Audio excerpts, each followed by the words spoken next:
Hi, just to say that I consent to Judy doing this video. We've been talking quite a lot. Who are you? Oh, sorry, that's a good point. I don't know who the hell I am. So I'm Martin Blakeborough. I'm the CEO of an organisation called Kaleidoscope. And we're primarily based in Wales with one small detox rehab in the Wirral.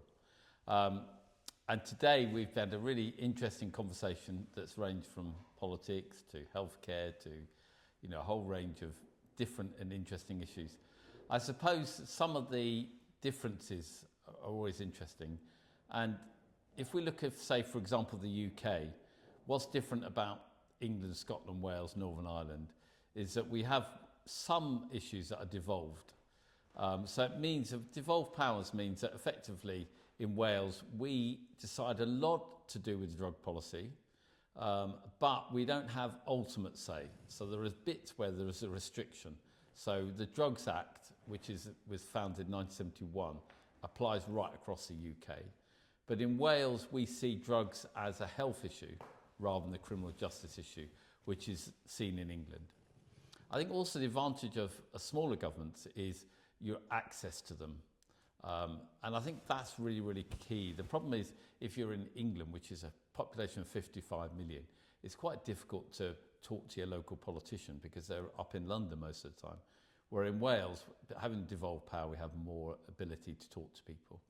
And I suppose when we're looking at controversial issues, so if you're looking at what we call in Wales enhanced harm reduction, in the rest of the world maybe drug consumption rooms, we're able to actually say to people and have a conversation that might be more tailored.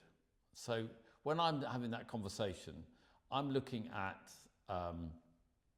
pitching the idea from their perspective. So what's the problem, say a local councillor or an MP has?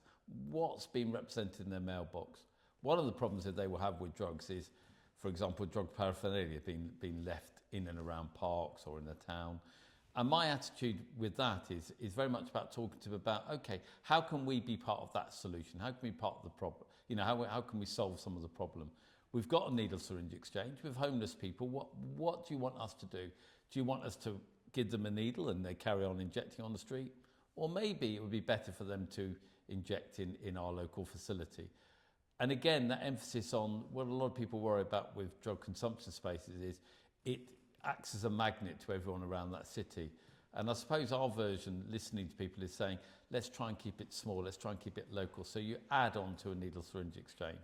So I think those conversations you can have with politicians means when you're really trying to pitch the idea and bring it home so you can deliver it, you've got the best possible chance. So talking about drug deaths generally doesn't seem to work. It's a real shame because obviously in the UK we're seeing record amount of drug deaths.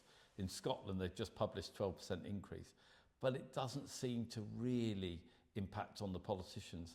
So you've got to engage in the conversations, sadly, that really impact on them and will make them maybe make a bit of a radical change.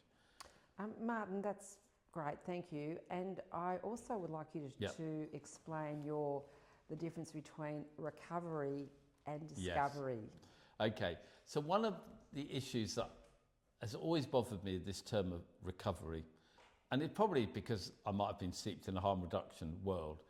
But one of the problems I have is if we take the view that 80% of people who take drugs in a problematic way have had 4 or more adverse childhood experience, maybe child rape and all these other terrible situations that can happen to children. Recovery seems a really strange term because when we're looking at recovery, it's recovering to a state when life was great. And actually, some of the people we're working in, life was never great. And I'm sort of thinking, therefore, recovery isn't an appropriate term for them. I actually much prefer, and actually I prefer the term generally, discovery, because what we hope to do as a drug service is open new chapters for people. Maybe it's taking part in a park run, maybe it's walking up a big hill, maybe it's doing a job for the first time, maybe it's being a peer educator or providing naloxone services. That's a new thing, a new way of engaging, a new way of looking at life. And that's the reason I think, for me, the term discovery, which I didn't coin, is a much more powerful term. Martin, thank you so much for your insights today. That's great. Right.